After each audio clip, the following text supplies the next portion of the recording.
ഗസാലി ഇമാമിന്റെ ചരിത്രത്തിൽ പറയുന്നുണ്ട്, ഒരു വിരുന്നുകാരനെയും കൊണ്ട് ഭാര്യയെ ഏൽപ്പിച്ചു. ഉപനസ്കരിക്കാനോ മറ്റോ എന്തോ ആവശ്യത്തിന് പോയി. നിസ്കാരത്തിന്റെ സമയമായപ്പോ വിരുന്നുകാരനോട് ഭാര്യ പറഞ്ഞു, സമയമായി, നിസ്കരിക്കണ്ടേ? ഇല്ല, നിസ്കാരമൊന്നുമില്ല. ഏതായാലും ഭക്ഷണം പാചകം ചെയ്തു. നിസ്കരിക്കാത്ത വിരുന്നുകാരനെ എങ്ങനെ സൽക്കരിക്കും? അങ്ങനെ ഏതു പാത്രത്തിൽ ഭക്ഷണം കൊടുക്കണമെന്ന് കൺഫ്യൂഷനായി.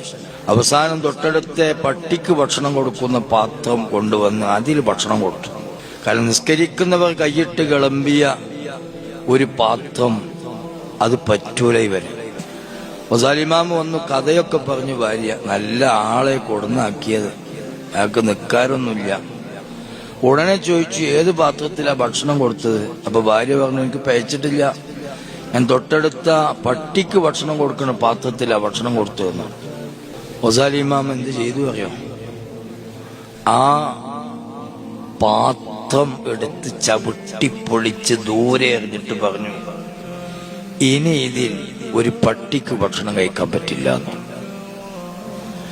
പട്ടി കഴിച്ച പാത്രം നിസ്കാരം ഉപേക്ഷിക്കുന്നവന് ചേരും, നിസ്കാരം ഉപേക്ഷിക്കുന്നവൻ കഴിച്ച പാത്രം പട്ടിക്ക് ചേരൂല.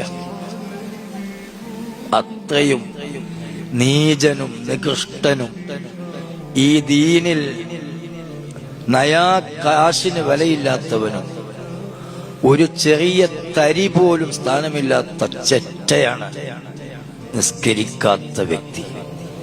അത് പെണ്ണുങ്ങളൊക്കെ ശ്രദ്ധിക്കണം. കല്യാണങ്ങള്, സൽക്കാരങ്ങള്, അത് ഇത് അവിടെ ഒക്കെ നിസ്കാരം കളയാകാം.